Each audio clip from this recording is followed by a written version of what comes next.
Hello and welcome to the Thought Leaders Podcast. This series grew out of the fascinating discussions with community thought leaders at the Human Connections Generator event, a 2-day virtual event organized by ELA, the Early Learning and Literacy Alliance of Waterloo Region. Each session at the event started with child psychiatrist, author, and knowledge translator Dr. Jean Clinton, speaking one-on-one with world-renowned experts on everything from reading to education to trauma-informed learning and healing. Flowing out of these conversations was a discussion with local leaders who brought the issues home in a way no other expert could. Hello, I'm Olga Vigil Letang, Supervisor of Equity, Diversity, Inclusion, and Accessibility with the City of Cambridge. And I'm your host for Episode 4, How We Read Now. This episode is in response to Dr. Clinton's conversation with linguist Dr. Naomi Baron. Dr. Baron is an expert on how we read, the impact of technology on both our language development and reading abilities. But before we get started, we thought we'd take an excerpt from Dr. Baron's talk to explain what dialogic reading is, because it really resonated with our guests, and they mentioned it a lot. We thought you'd appreciate some context. Here's Dr. Baron to explain. Dialogic reading, which sounds really heavy but isn't, is talking together, typically with someone who's older, often a parent, but some other adult, but talking about what is in the book.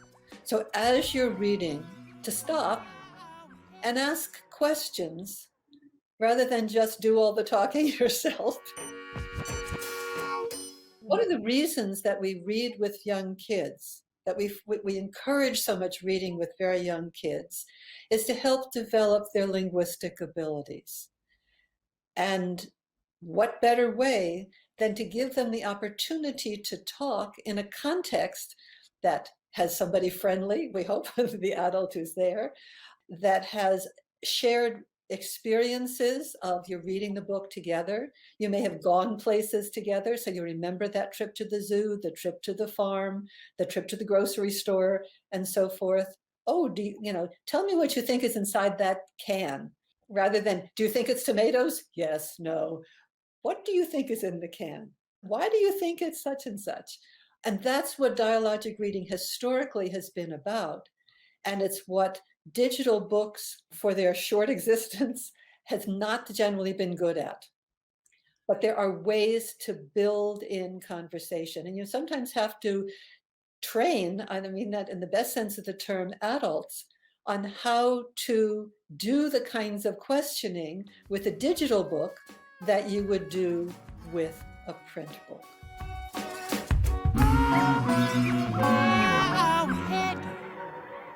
Dr. Baron also spoke about how research on digital books tends to focus on the technology, but what she believes we need to pay attention to when developing tech and when using it is the story and our interactions with the child.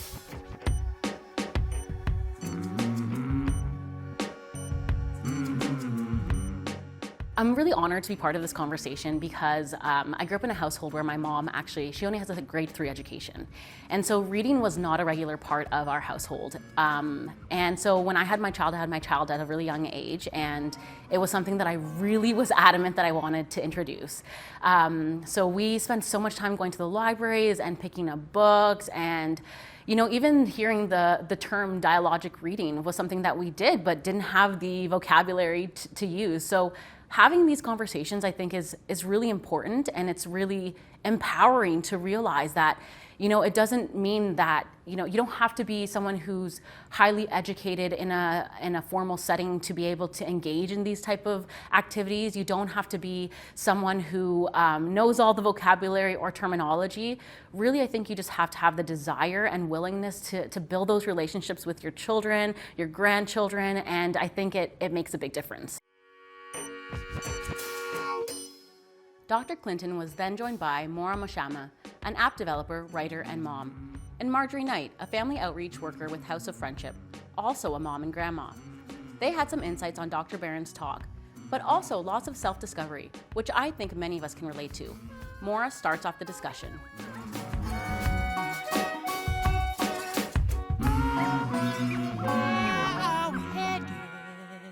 like I went through a roller coaster of emotional journey as she was talking. So when she first approached and we're talking about the subject, so as an app developer, I was like, oh God, all she's going to tell me about why apps are terrible. So I came in really nervous. But as she was talking and she was talking about some really key points about, digital is not evil. It's just not being done well right now. And I started listening from that lens about how do we make these opportunities better for our kids. And then in the middle, I shifted from like thinking as a professional to a mom. And I just was like, oh man, I am not doing any of this dialogic reading with my kid. I have a son that's 3 year old and I have a 1 year old. And we've been reading to my 3 year old since he was born. And my 1 year old, second kid syndrome, he gets some reading. But it was more like, I'm in the practice of just reading through the book, sometimes pausing, but not having those opportunities to really pause and read with him. So when I started reflecting it as a mom, and I was like, I don't feel like I have the tools to be able to engage in reading with my kid, whether on print, on digital, really well. But really, how she rounded it up in the end, saying, digital is not bad, and there's different ways of approaching our linguistic broadness, is what she said. Wonderful, Maura. Marjorie, what were your thoughts and reactions? Well, my first one was, whoa, I was doing that dialogic reading all along and I didn't even know, which was fabulous. I did something right as a mother. My children didn't grow up totally digital, but they had a very balanced use of digital versus print. In fact, they were actually early testers for a certain Canadian company who was developing software for children for education.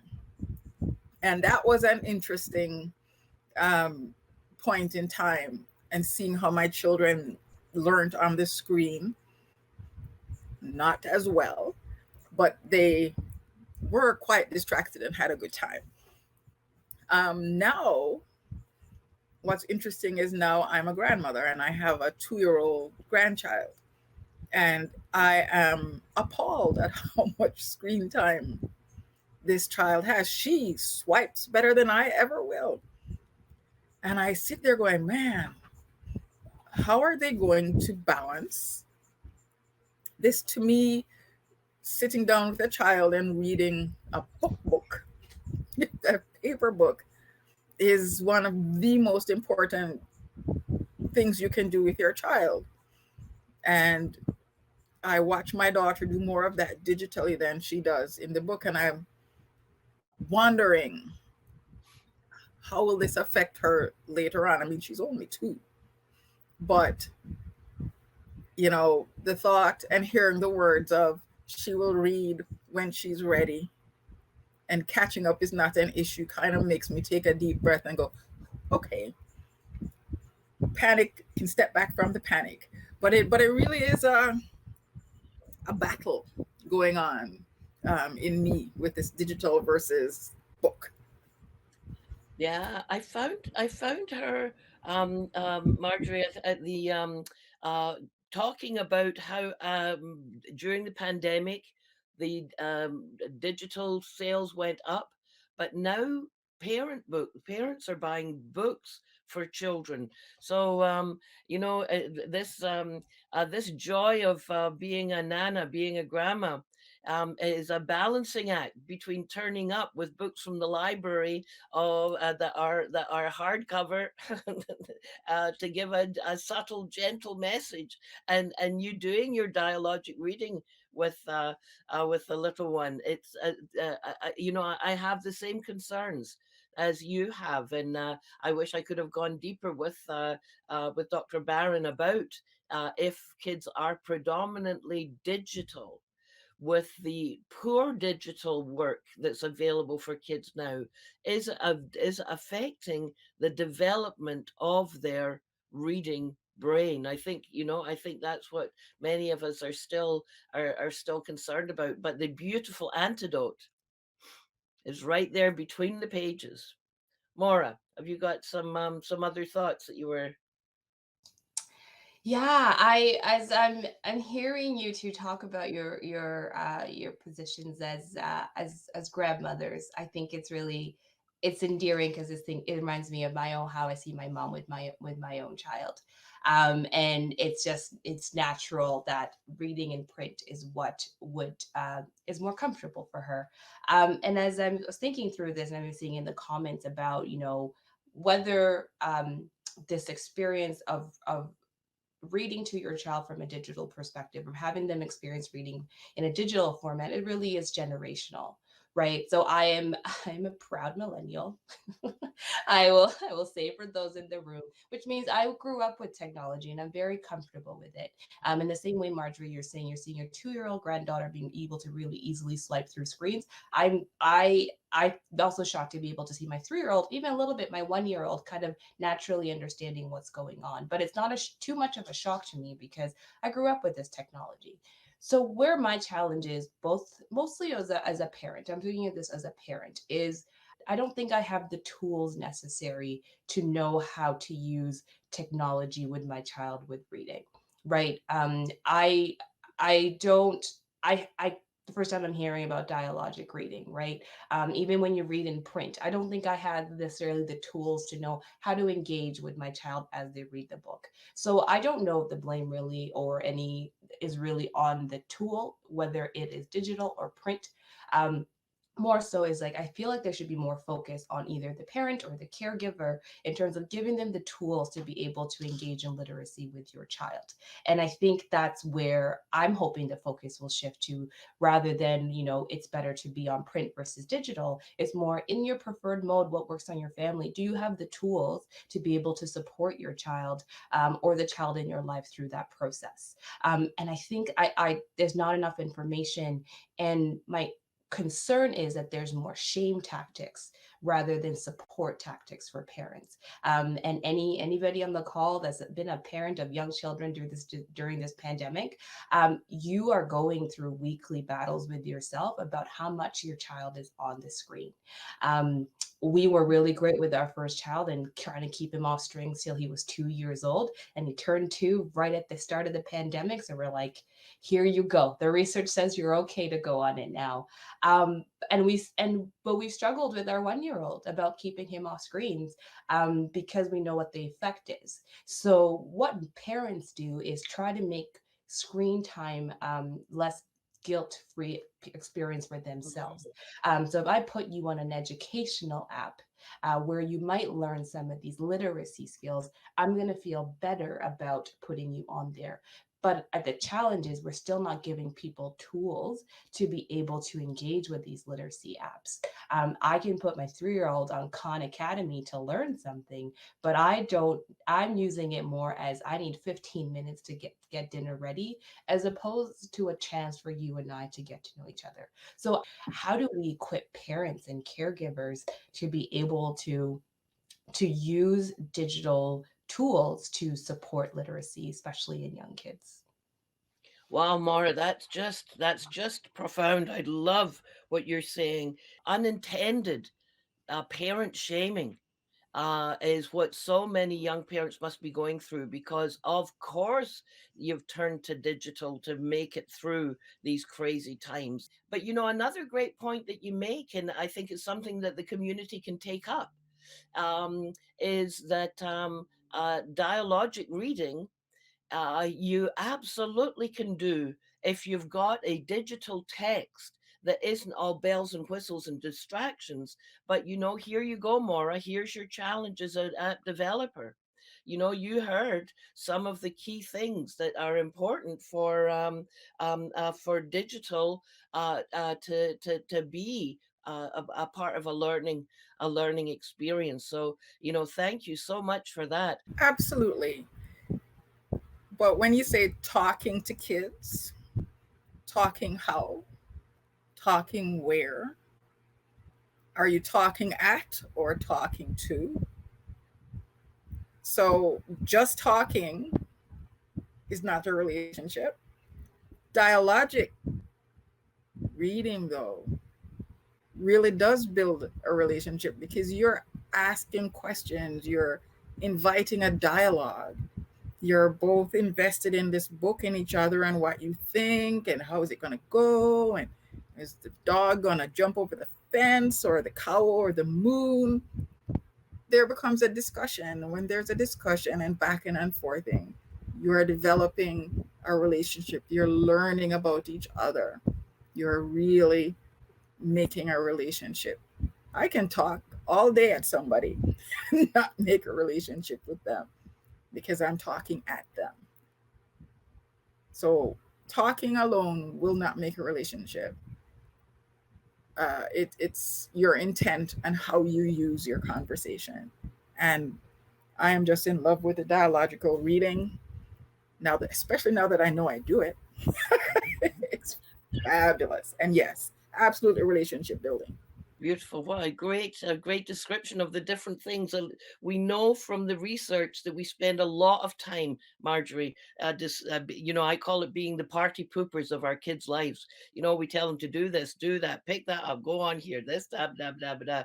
But the kind of quality dialogue of talking that you're describing, that back and forth, that serve and return that starts so early, is actually putting deposits in the emotional bank account. And that's the kind of talking that that makes such a big difference. I agree. It's all about the relationship, but going back to the realities of parenting is the time. So I always, and I think we're working through my household right now. My kids get home from daycare at around 5 o'clock and they go to bed at 8 o'clock.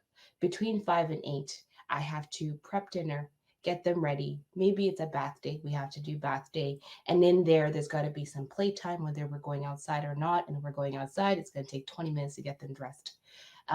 So in there, in terms of, and then eventually we'll also do bedtime and reading.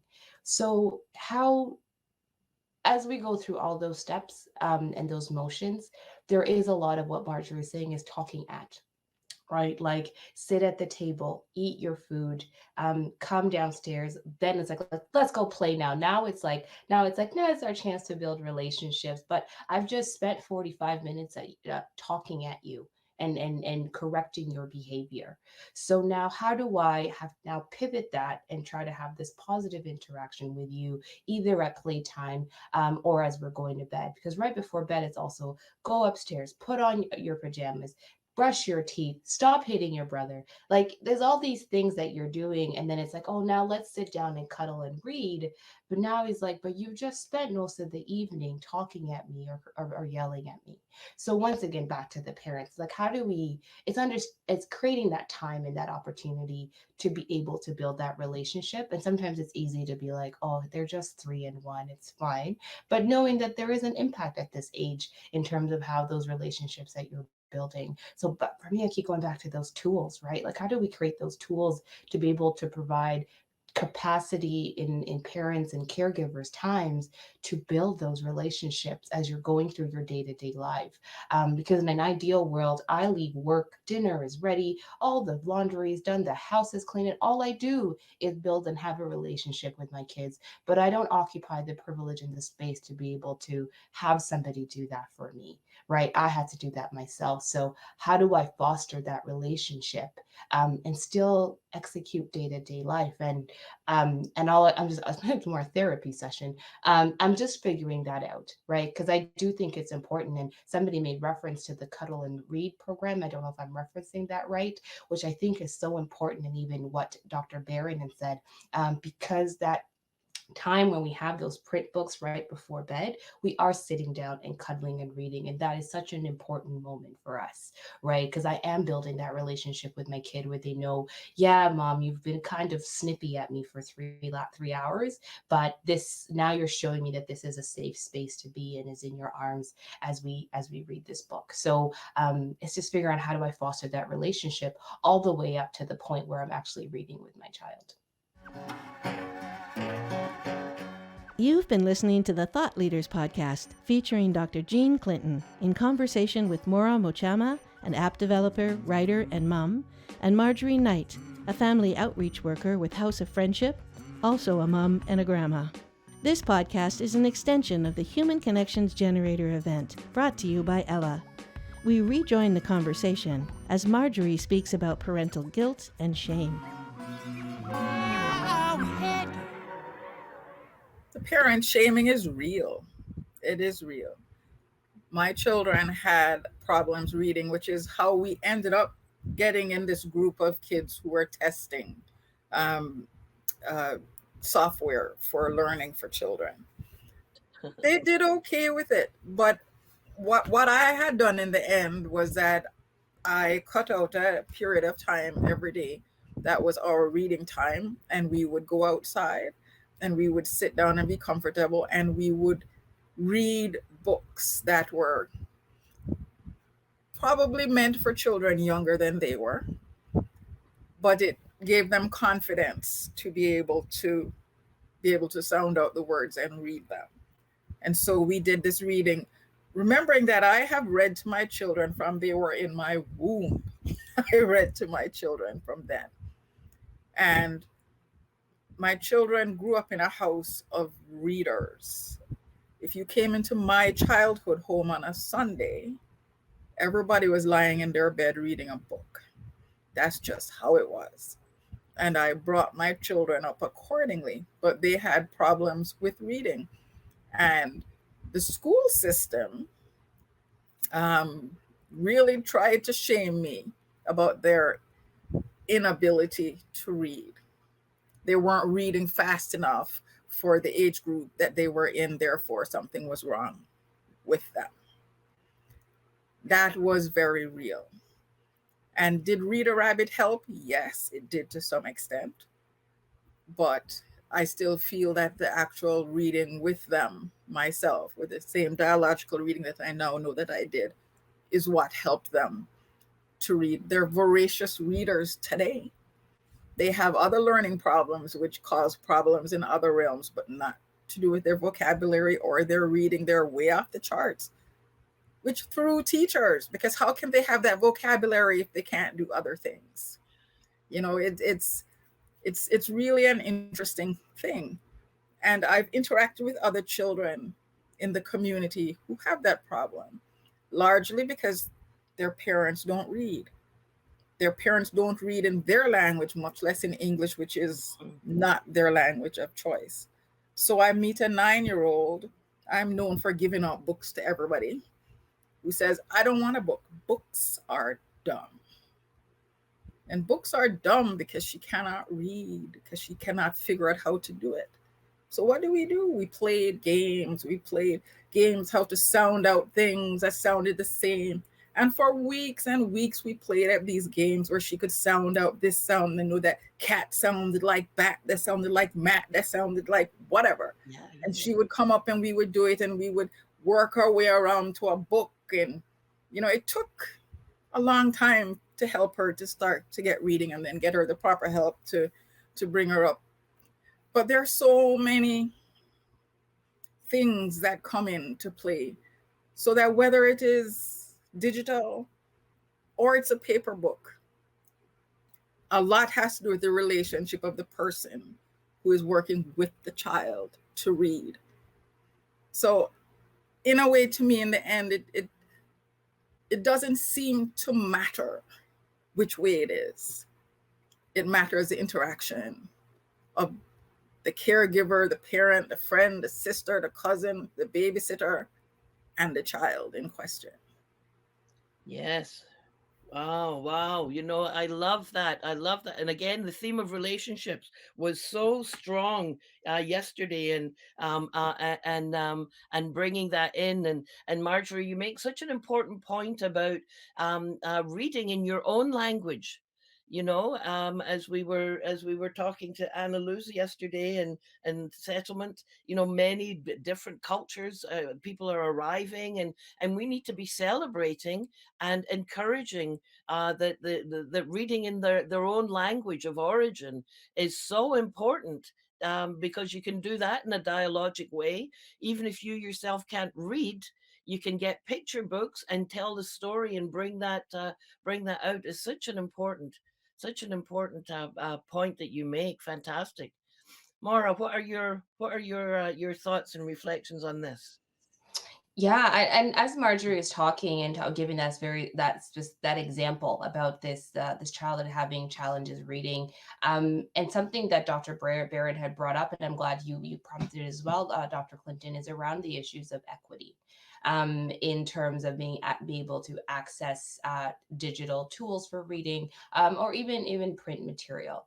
Um, and I think that they're valid, right? In terms of being able to say these print books and digital tools aren't available to everyone. What I do love about the idea of print material, is the big shout out for my local library, which I'm patron of, is having that access to local libraries. And if I go back as a parent, is sometimes you're overwhelmed as to like, I'm like, if I had to go in the library today, I'm like, what books do I pick for my 3-year-old? I have no idea. Knowing the right developmental books for my kid is not my area of specialty. So what I've loved about, at least in the pandemic, that my local library, the WPL, introduced, was having people in the library create bundles for your kid that you could go in and pick up. And we've taken advantage of that. To this day, we still do that. And that has been our go-to for all our bedtime reading at all the library books that we get. So it is about trusting those experts. And I'm hoping, and I don't know about the other libraries in our region if they have that service, but getting parents to know that they could go to experts that can help you pick the age appropriate book. But I do want people not to have this sense of, and in our community recently, we are having lots of conversation about equity and what that means in terms of people being able to participate in certain things.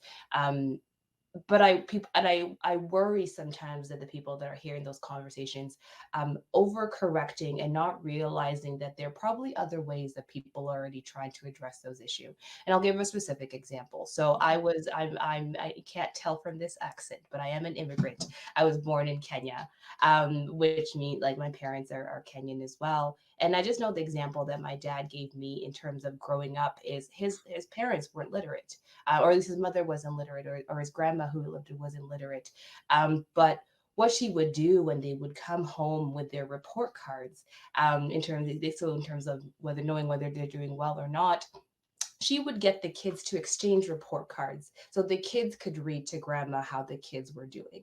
So, in terms of worrying about whether that child has somebody that can speak that language, is able to read to them, is knowing that in those communities, they're figuring it out, right? Some of the things that what immigrants have had to do to come to a country where they don't speak the language is figure out how to communicate. And in the process, being able to get those literacy kids for themselves.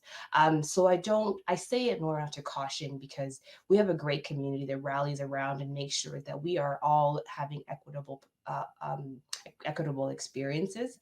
But it's more encouraging to talk to people in those communities, whether it is a newcomer community or whether it is someone in a different socioeconomic status, about how they're overcoming those challenges before we go into resolution.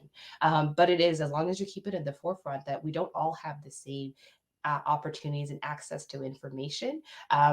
Learn more before we go into resolution. I think that's what I was hearing from what Marjorie was saying. It's like, yeah, this is not that we're assuming a lot of these as like people that are in privileged positions that can execute these things, and that's not necessarily always the case. Oh, Mora, learning more before going into resolution. Holy cow! Wouldn't we have a much better world if we could all do that? What resonated for you, Marjorie? Our thoughts on what Mora is saying about this humility. I'm hearing humility, cultural humility, in what you're talking about, Mora. Well, as Maura will realize from me too, I am from Jamaica. And that's where I grew up. My children grew up there until they were 14 when we moved here. And in my job, I am dealing every day with matters of equity, as you can imagine. And yes, absolutely, you need to figure out and help people to figure out how they want to deal with things, which is how I get involved with little girls who are 9 and can't read because their parents bring them to me. That's why I end up going to school with parents to help them navigate the school system so that they can speak to the teacher and understand how their child is doing and how they can help. That's why I speak with parents who have worries about their children's education and how can they get help, or can they get tutoring, or how can they, and I help them with that. And yes, it is very important, and in preserving people's dignity and their right to decide for themselves and their families how they want to deal with things is very important. And I do a lot of that. And so when you hear me talk about that, I am working with kids and after school help and tutoring and going to schools with parents and answering questions for them, or parents are bringing me their children's report cards, or they're bringing me letters from school to explain what things mean or how they go on so that they can make decisions. I do a lot of that. And a lot more of that should be happening from the schools to work with the parents. It's a difficult thing when the only English speaker in your house is your child. Yes. It's a difficult thing when the child has to explain to the parent what the teachers are saying or what whomever is saying, because sometimes the level of comprehension is not the same either. So it brings problems. But there are solutions, and they usually are found in conjunction with the parents. And that's a lot of as outreach workers, that a lot of that is what we do. Yes. Equity is so important.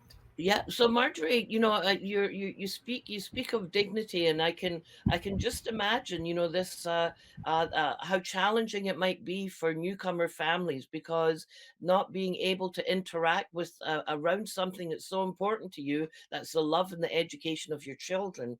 I bet you there's some feelings of shame that's experienced by people around that. So I wonder what from your lived experience and your work experience as well, Marjorie, what advice would you give? What bridges can you give as advice to educators about how things could go in a more dignified and equitable way? I find sometimes, sadly, that somebody with an accent is automatically assumed to have less intelligence. Mm. It's a very sad thing to have to say, but it is true.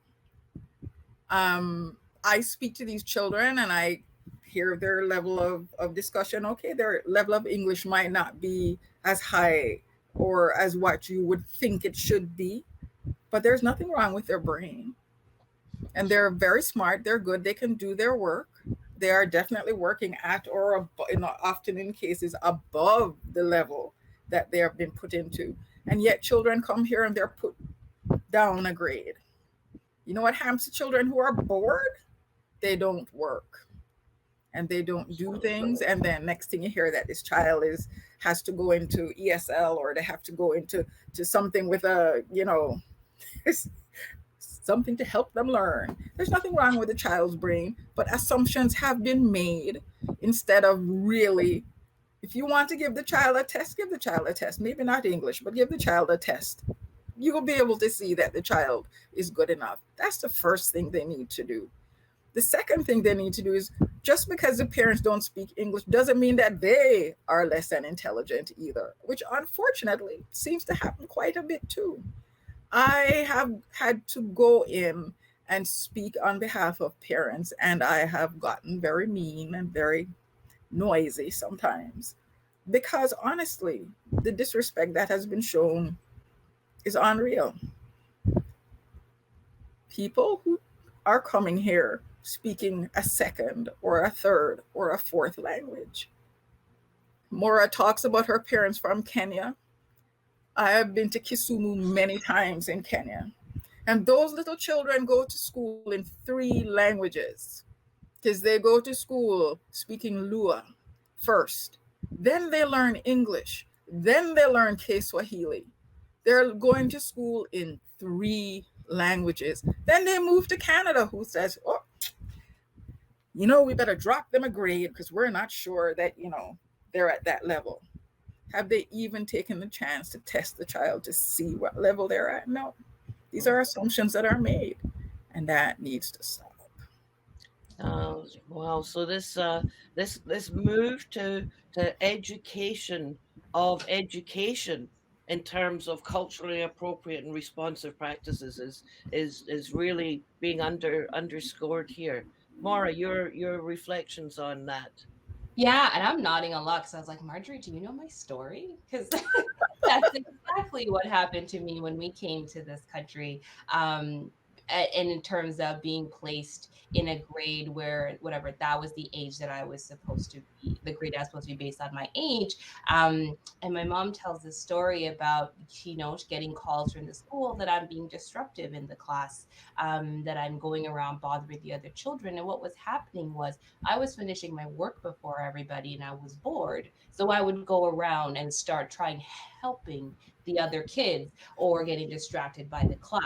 And my mom had to, and I'm glad that you're doing that, Marjorie, for other families, because my mom, that I give her credit to, that she's like, this child is bored. She is further than what her age mates are. She needs to be somewhere else. And through her advocacy, they did place me in a grade ahead that where they met my the levels that I was at.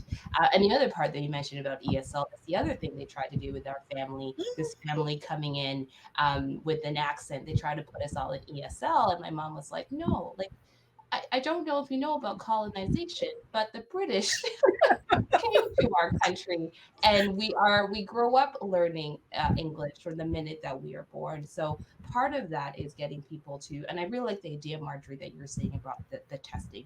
If you really want to know whether a child is at the level of literacy that you want that you think they should be at, is doing some of those tests. And I'm or some sort of check, right? I also have to be careful about sometimes tests aren't always suited, Mhm. and there's some inequity when tests are involved.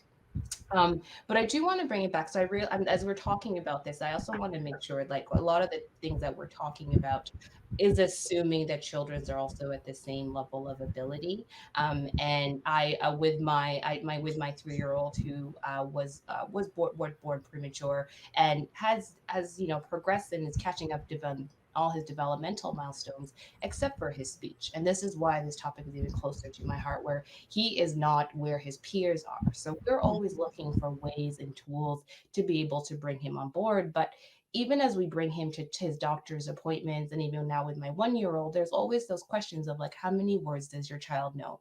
So going back to what Dr. Baron was saying about, we're measuring a child's linguistic and literacy abilities on vocabulary, and not everything else.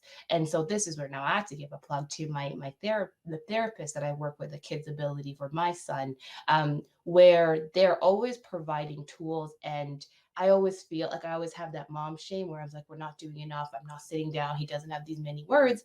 But our checkpoints, they're telling me about this is the ways he's progressing. He's able to do 2-word conjunctions or 3-word conjunctions. He's able to add ing to verbs now. He's able to do all these things that aren't vocabulary based. And I don't think we do that with parents that don't work with specialists, right? We just give them the vocabulary milestones. And then as a parent, you're like, I don't, if your child is meeting them, you're like, okay, I'm okay. But if your child is not meeting them and they're not in a spot where they need, um, a therapist intervention, you're now just racking your brain to like, how do I bring that up? So you rely on those, you look to those digital tools, because digital tools sometimes are really good at giving you just those vocabulary, but then they're missing that dialogic reading like that we're talking about. So it's more, once again, back to those tools. So as an app developer, and I've got some great notes, so some of our learning apps, I'm going to be able to share those with our teams to say, how do we really help and put that as part of the experience in our apps? But then as the experts in the community, that are involved in literacy, how do you help a parent understand that language acquisition, yes, it is a lot of the child hears, but it shouldn't be measured just on vocabulary. And then for those of us that have children that do have those special needs, that then we can feel a little bit better, being like, okay, there are other ways that I can measure how my child is progressing. So yeah, so just tie back to equity, but like, it's not, these are all some great tools and strategies that we've talked about with children that have the same ability, with their linguistics or with their speech, but recognizing that not all families have that. So how do we help those families as well and reduce back to that, reducing that mom guilt or that parent shame, and ensuring that those practices are embedded either in the institutions where our children are going to get measured for that. The research that we have on child development, these milestones and red flags and what have you, are so have been developed on a tiny little percentage of the world's population. Right, you know that, right? So it's like our norms are 10%, and they're college educated kids and their kids. And so you make such an important point that when we're thinking about development, we need to be thinking about the development of the entire child, the whole child, and the context of the child. But one last question, and it has to do with the question of equity around access to digital material. So we've had great conversation about the pro cons, the balance. Watch out for the shaming, but how big an issue is access to digital in your community, and what are your final thoughts on that as an equity issue? It's big. Um, when school closed down in March, all the kids went home, and I had so many kids who were trying to do homework on cell phones because that was the only device their parents had. I spent a lot of time calling principals and people in the boards to say, hello, this child needs a Chromebook at home because their parents do not have one, or if they have a computer, some old broke computer that can't manage all the things that are required for them to be able to link on to their schooling. People who are experiencing poverty cannot afford computers.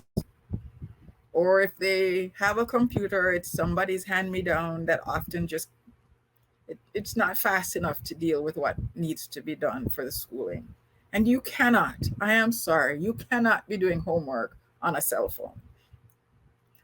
And it took me a long time of pushing and prodding and calling to get people in positions at these schools to let these kids pick up a Chromebook so that they could work. Then came summer, and they were saying, yep, okay, well, bring back all your Chromebooks. And I'm like, hello. For them to take part in almost anything, they need a device, because all the camps, all the programs, all the STEM, the STEAM, the everything that's going on for free right now requires a computer. They don't have a computer. The programs that they say are for parents to be able to purchase something, they don't work. Computers are not of a good standard, or they just don't get anywhere with it. Bottom line is, it is a huge equity issue that needs to be addressed, because there's no child now in anywhere in our school boards, any of them, who does not require a device to be able to work on. So we need to do better. and I'm thinking that this generator event is going to be a contribute. It's not just up to the schools. This is a community equity issue. Marjorie, thanks for that. Moraa, last word.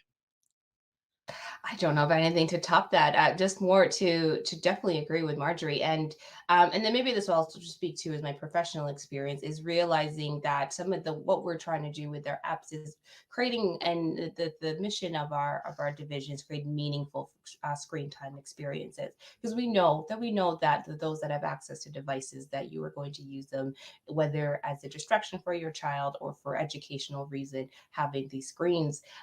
But we, in terms of being aware of the different access and being able to afford a device, is some of the things that we're doing as part of our practice, is testing our apps on lower end performing devices, which we know sometimes that's what people have access to, right? You can't get, like, I can't afford the latest iPhone device, but whatever a hand-me-down device or something that I have in my house and potentially other people are experiencing, that's what we want to make sure that our apps are working on. But really, I all of this, a lot of what we talked about, I come from it as a parent, and I've gotten some great takeaways in terms of how I engage with my kid.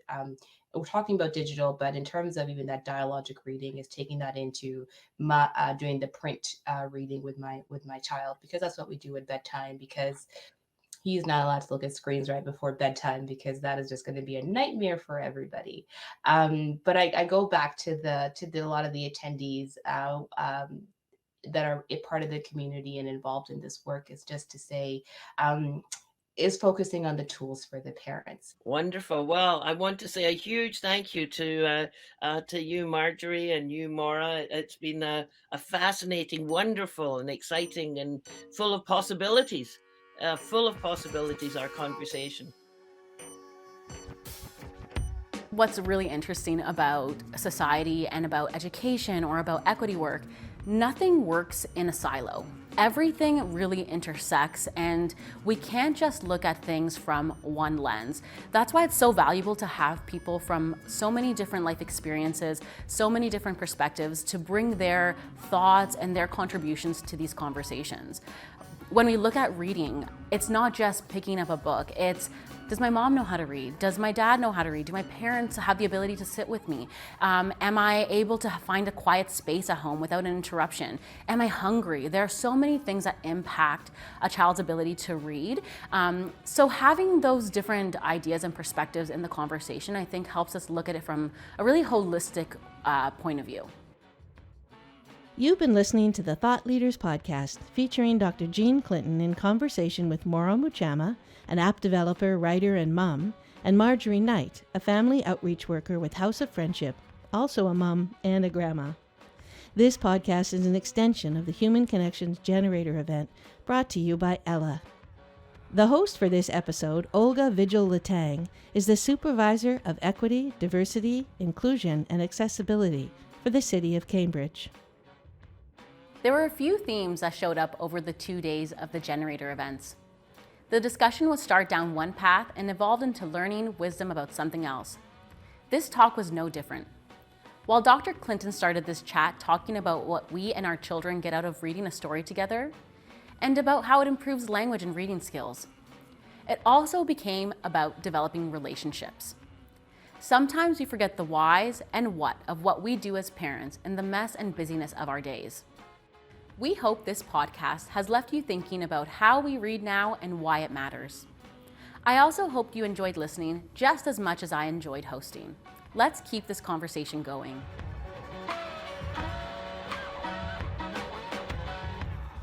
Special thanks to the host for this episode, Olga Vigil Letang from the City of Cambridge. Our gratitude to Dr. Jean Clinton for hosting our Human Connections event and helping to translate expert knowledge with community. Thank you as well to Moraa Mochama and Marjorie Knight for a remarkably candid conversation. The Thought Leaders Podcast is part of Ella's Human Connection series, available wherever you get your podcasts. I'm Kathy Lee Porter, Ella's Activator. Thank you for listening.